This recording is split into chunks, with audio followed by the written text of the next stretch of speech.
everyone, it is I, Anime Outlet, and this is part 3 of What If Deku Stayed Quirkless. And now, let's begin.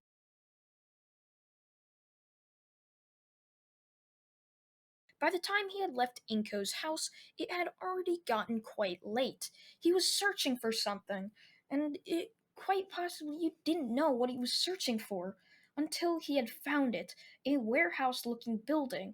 Izuku would open up the door as it would seem very weird. It was a bar, and Izuku clearly wasn't of age, so why was he walking into a bar?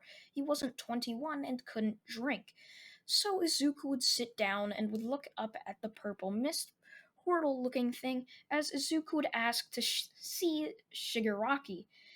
This portal thing at being Kirogiri would instantly know that Izuku was trying to offer up something or do something, and Kirogiri knew Izuku wasn't being threatening in any way. Izuku wanted to join the League of Villains, so that's what he came there to do. So Izuku would ask to see Shigaraki.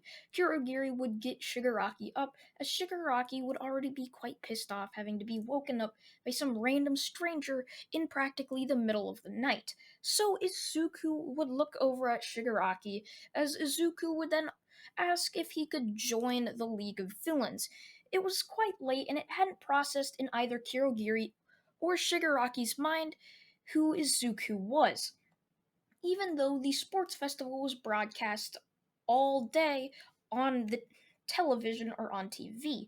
So, after a couple seconds of Shigaraki looking at Izuku, he finally realized who Izuku was and thought this might have been some weird scheme or trick to try to get a hero double agent type thing so he could join the villains and sort of seem like he was in UA when he really was, and he'd be feeding them information while also feeding UA information. No, that wasn't the case. Izuku had dropped out of UA. So when Shigaraki reached out to try to kill Izuku with his quirk, Izuku would instantly push Shigaraki back so there was more space between them, as Izuku would then tell Shigaraki he wasn't trying to threaten them as he had dropped out of UA since he couldn't get into the hero course since he was quirkless, and it had been quite possibly shown that he was quirkless, and so he couldn't really join any other school as they were scared to get backlash from him joining the hero course, even though many people wanted him to be able to become a hero. However, many people didn't. Many people despised him while many people liked him. Shigaraki just said, "Alright, you can join. We'll talk about what you'll have to do later in a villain disguise later, too. I'm already tired as hell. It didn't help that you had to wake me up in the middle of the night," Shigaraki would say, as Izuku would just, back off and say, "Alright, guess I'll just sleep on this couch here since I pretty much have nowhere else to go." Both Kirogiri and Shigaraki would agree with this, as Izuku would lay down on the couch and would start to go to sleep. When he would wake up in the morning, he would then be told he has to meet somebody before he can officially join the villains. Izuku would instantly know who he was going to meet, and he would then tell them, "Oh, so we're going to meet all for one." This had instantly become strange to them. Sure, they didn't realize that Izuku had known their names as soon as he walked in. However, when they were fully awake and had gotten sleep, they finally knew who, how did he know their names? How? It was confusing. So Zuku would just say he knows their names from old things that he had done before, as they would then walk into this weird empty looking warehouse thing, as they would see All For One sitting on a chair with many types of tubes into him so that he can still be alive and breathe. He had not fully recovered from the fight with All Might just around 7 years prior to this, so he had still had to start his healing process pretty much all over again every single day. It was not healing as well as it should have, even though he had many healing quirks, and he would continue trying to get healing quirks so that he can fully recover and conquer the world like he had truly dreamed of. So when Izuku walked in and said he wanted to join them, All for One instantly offered up Izuku a quirk. He knew Izuku already was dangerous, but with a quirk, he was pretty much unstoppable. So All for One would ask Izuku if Izuku wanted a quirk. However, Izuku would decline. He still wanted to be quirkless, and he still had dreams of becoming a hero. Remember, it was only just the day before where he had dropped out of UA. His desires and dreams to become a hero have not yet fully faded out of his mind, and the path to villainy had just sparked in his head, and he still hadn't gotten over being a hero yet, so it would take a little more time before he can finally accept a quirk from All for One. So Izuku would then tell All for One how they should go about their next plan and attack. Izuku would tell them how there is going to be a summer training camp at this certain mountain. Of course, All for One already knew this, and Izuku already knew All for One knew this. However, Izuku was just telling All for One even more insight on what they should do. And he also told All for One how Muscular needs to stay on track. Izuku hadn't even been told or seen Muscular yet, so All for One would look down at Izuku and would ask how Izuku knew who Muscular was. Izuku would then explain the story of how he had gotten All Might's quirk in a sort of dreamlike state and then had gone all the way to graduating UA high school, but then would come right back into this normal life waking up on a rooftop. All for One would be intrigued by this, but wouldn't really sure what to ask any more questions about it, so he would just tell Izuku that what should he tell Muscular? Izuku would say that Muscular had gotten stuck just trying to push a kid off of a cliff. Well, not really. He had just been messing around with a kid, kind of scaring him. So Izuku would tell All for One to tell Muscular to stay on track and help defeat the heroes and not only just deal with Koda or Kota. I don't know how to say it. I know there's a Koda or Kota in Class 1A, but I know there's also a Kota or Coda with the wild cats or whatever up in the mountaintops.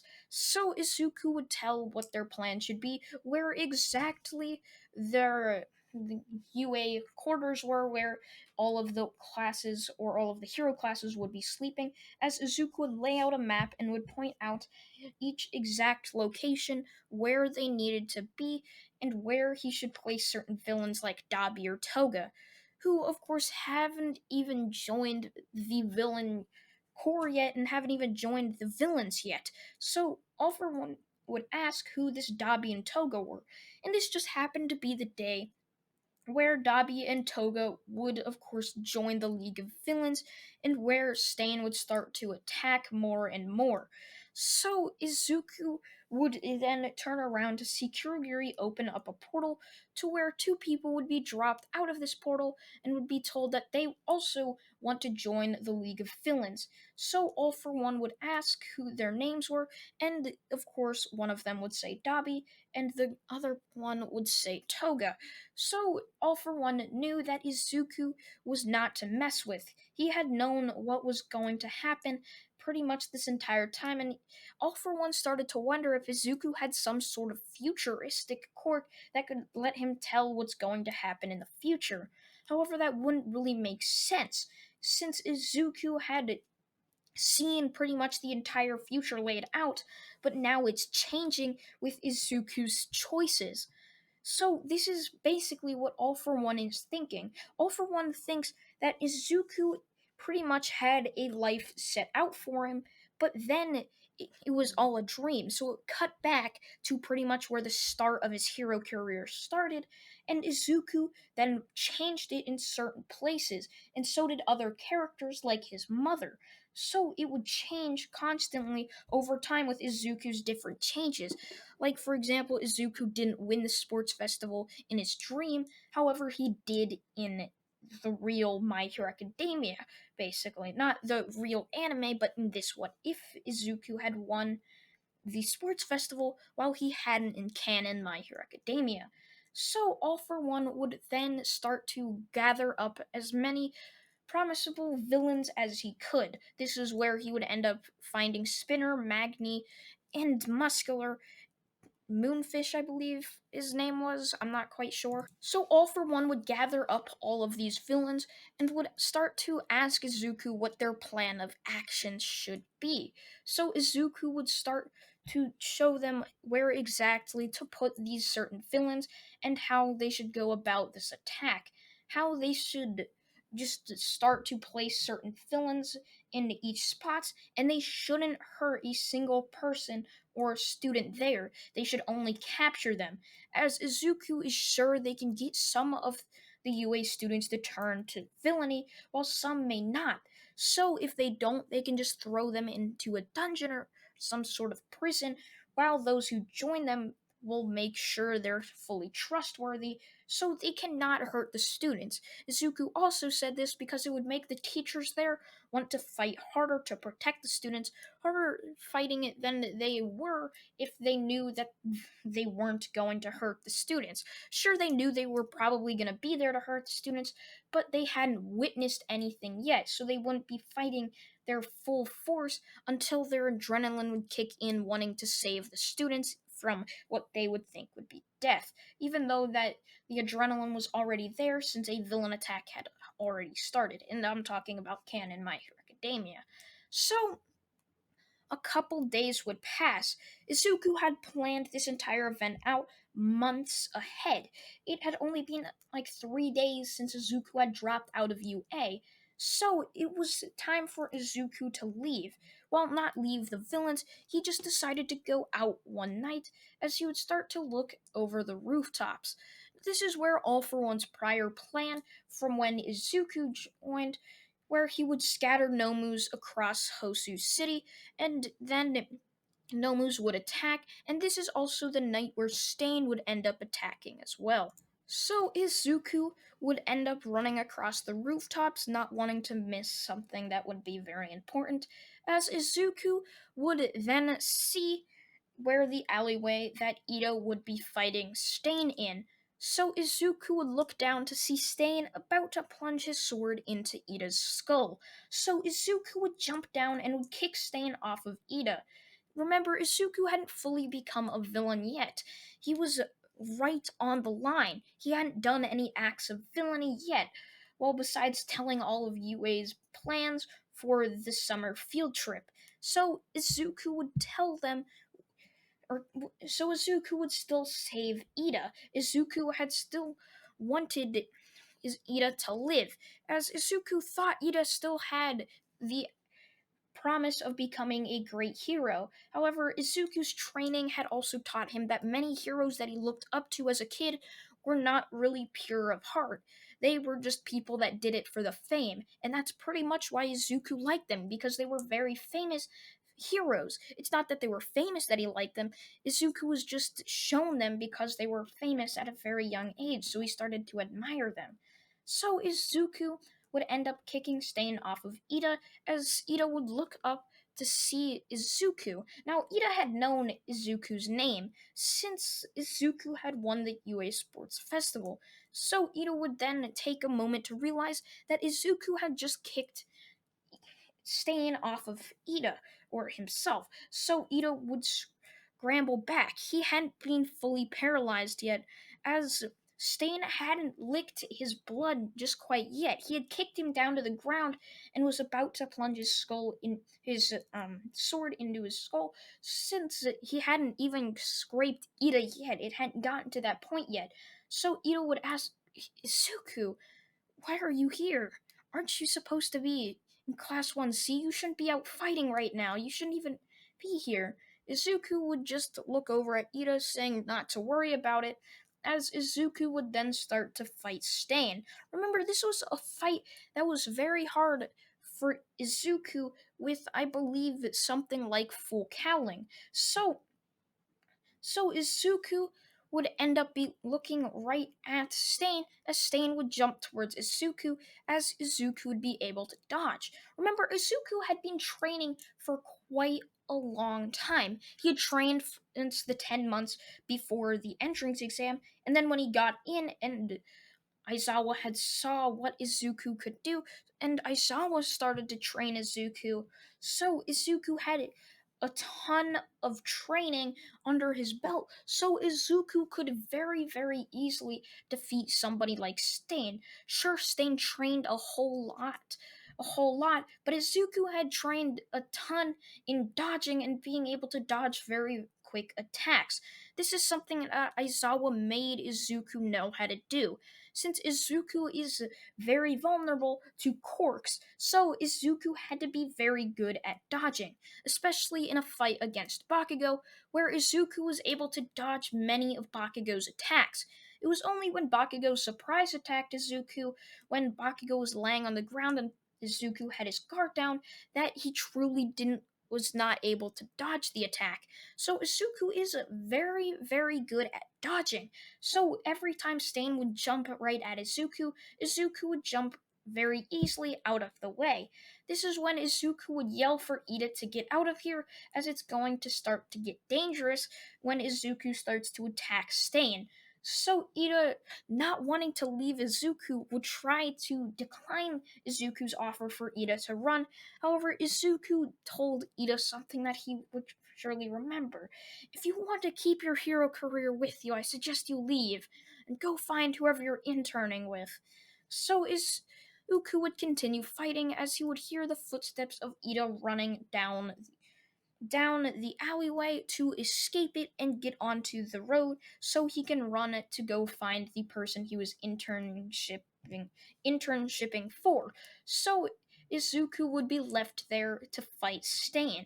As Izuku would look right at Stain and would tell Stain not to fight him as he just wanted to save Ida. There was really no point for any one of them to get hurt.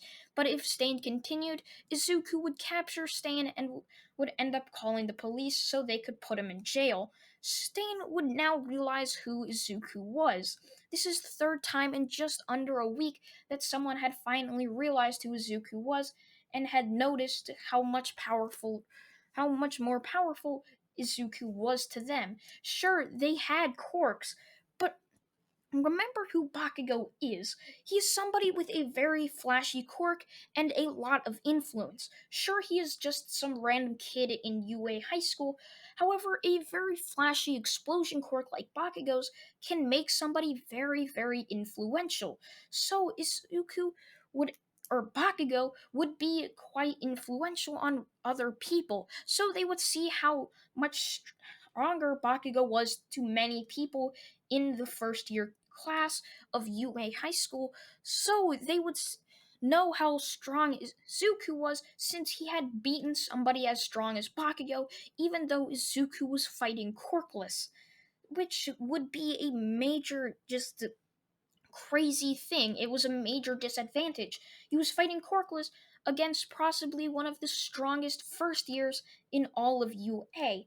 So, when Izuku was easily able to beat him, it was no surprise that Izuku was going to be very, very strong and a very difficult opponent to beat. So, Stain, sensing that defeat was imminent, would end up stopping fighting and would end up asking Izuku what he was trying to do. Izuku told Stain he just wanted to save Ida, which he would say again, and that he knew Ida had a hero's heart and didn't care about the fame. It was just his revenge, getting past him and wanting to get revenge for his brother that Stain himself had put in the hospital just a couple weeks ago, or actually just around a month ago during the UA Sports Festival. Remember, it took around 2 weeks for Nezu to finally tell Izuku that he hadn't made it into Class 1A or Class 1B. So Izuku would then finally explain to Stain that he had joined the villains, so Stain would instantly get back to guarding and would start to attack Izuku. Stain didn't stopped attacking Izuku because he thought Izuku was a pure-hearted hero, thanks to him finally realizing who Izuku was and Izuku asking Stain to stop. However, once Izuku said he joined the villains, this made Stain turn back on to his defensive mode basically, even though he's not a robot. He just started to attack Izuku again. He didn't want to be friends with some random villain. He just thought all villains were scum, even though in the eyes of heroes, he too was becoming a villain. Sure, the media would label him as a vigilante, when in fact, him killing heroes is just basically being a villain, just with a different moral that he states. So Izuku would tell Stain that he's not trying to hurt anybody or not trying to hurt any heroes. He joined the villains for a specific goal, and he has a dream that he's not going to let anybody stop. Stain would get confused. You have a what? He would say, "You're a villain. What do you mean you have a dream? Are you trying to conquer the world or something?" Izuku would simply shake his head and would tell Stain that he wanted to become a hero all of his life, but he was labeled as quirkless at the age of 4, and he still had dreams of becoming a hero. And he did become a hero. He graduated from UA High School until everything just stopped and suddenly restarted back again. It was strange. And he continued on his life back from the beginning, but changing and training so he could become a hero even as Quirkless. So Izuku would tell Stain this and would say his dream for becoming the number one hero still lived on, and that he had a dream that he wasn't going to let any villain nor hero stop him from completing. He wanted to have everyone know this so that he can basically make himself appear as somebody who they will not be able to stop, since his goals are for the good. Some people might be put down by these since it can stop many people. However, the people that are going to be just at disadvantages from Izuku's dream are the villains. Izuku doesn't like villains. He wants them all to be put in jail, and that's exactly what his dream would be. So he wanted Japan to be peaceful. Sure, he wanted the whole world to be peaceful, but that clearly wasn't going to happen. However, Japan was much more easy to manage, and he also lived there and was raised there. So Izuku would start there. Izuku would tell Stain this, and Stain would say it was admirable that Izuku had a dream much like All Might's. And Stain would tell Izuku to continue on his dream. Izuku would then ask Stain if he wanted to join the League of Villains with him and also help Izuku just complete this dream as well. Stain would say maybe and would then jump off. Now, this is a clear point that I've repeated multiple times throughout this What If. Izuku is still a villain. He has completed villain acts. However, he's floating right on the line. He is right there. He's so close to being pushed over the edge and becoming a villain. This could very easily happen by someone betraying him again or lying to him. So Izuku could very easily become a villain, while he could very easily go back to UA and become a hero. That's how easy it could be for somebody like Izuku to be manipulated now. Imagine how hard it is for Izuku. His brain is going through a very difficult thing. His mother had lied to him and betrayed him, and that caused him to not be able to complete his want to become a hero. That just stopped all of his training. It just stopped all his progress from ever moving forward. Sure, he was insanely strong and acrobatic, but with a few short words of his mother, it was done. His whole hopes were just completely ruined and destroyed, all because his mother betrayed him and told him he couldn't be a hero. Sure, he hadn't said that. Sure, she hadn't said that right to his face, but she said it to Nezu. She made sure Izuku could not get into Class 1A or Class 1B, and that's the very reason why she's not his mother anymore. She is just Inko to him, another name in his mind that is completely useless to his knowledge that he has built up. So Izuku would continue back to the villain hideout and would let all of the Nomus continue to wreck the city. Remember, Dobby and Toga had just joined, and so did Magni, Spinner, and Muscular had also joined the villains' ranks. So they were also there to start attacking. However, Dobby and Toga weren't there since they were seen as probably one of the most valuable pieces to the summer training camp plan, so they needed to stay out of the Hosu city just disaster basically, and they needed to stay out of the attack.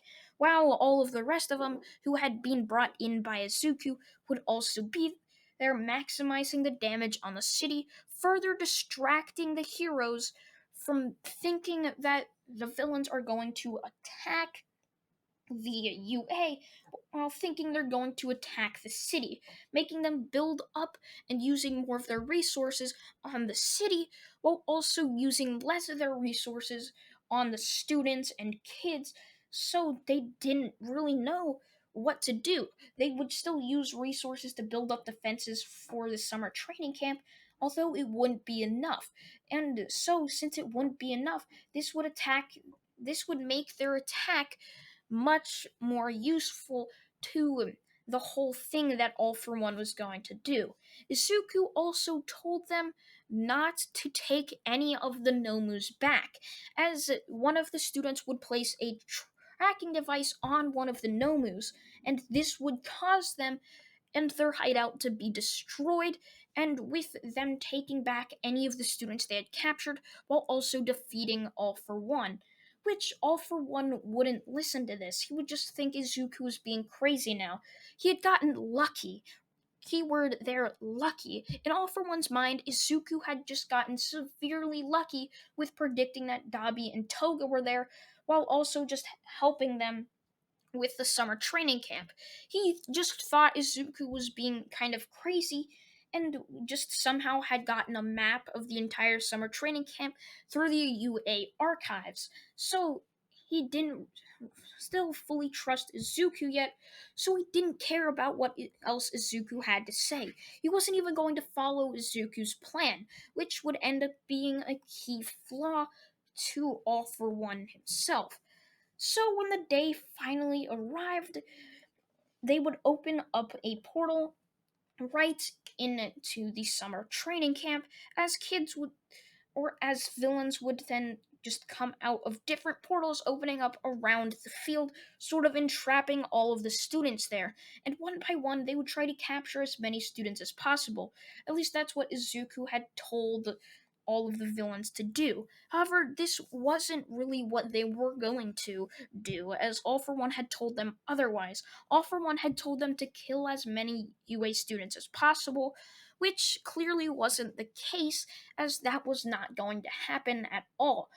All for One had severely underestimated the UA students. He saw how easily two students were able to plow through the competition in the sports festival, being Bakugo and Izuku. He saw how both of them were easily able to defeat any student in their path in fights. So he just thought that those were the only strong students in UA, while the others were all weak. So he made up a severely lacking plan that wouldn't be very strong.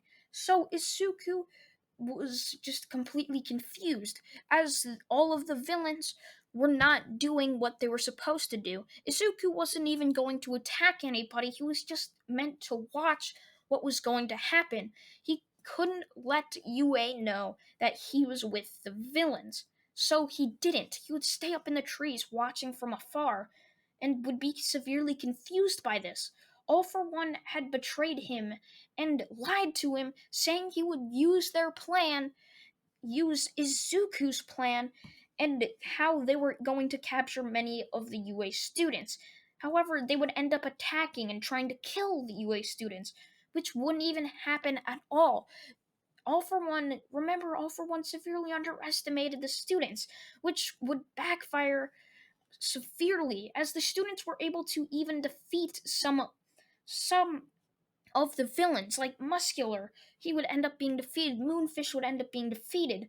All Many of the villains would end up being defeated. Magni and Spinner would also be defeated. The only two villains getting away would be Toga and Dabi. Izuku would also get away. Now, this would mostly just be like canon. They had captured Bakugo, but they also captured Todoroki. They captured both of them and would end up traveling back to the bar where the villain hideout was. Izuku didn't want them to know who he was, so he would end up wearing a disguise the entire time. And that was part 3 of What If Deku Stayed Quirkless. I hope you guys did enjoy this What If so far. It's very fun to make, and this is like the first time I've uploaded 3 days in a row, and I think just around 4 months, which is kind of crazy from going to pretty much most of a year uploading every single day to then just uploading a couple times a week and then uploading once a month because I just lost all my passion and motivation to make videos. But now I've gotten it back and it's very I like making videos again, which is good as I've made 3 30-minute videos in a row, which I think that might be a record for me. I'm not quite sure. But remember, this is Anime Outlet, and this was part 3 of What If Deku Stayed Quirkless. I thank you all for watching once again, and goodbye.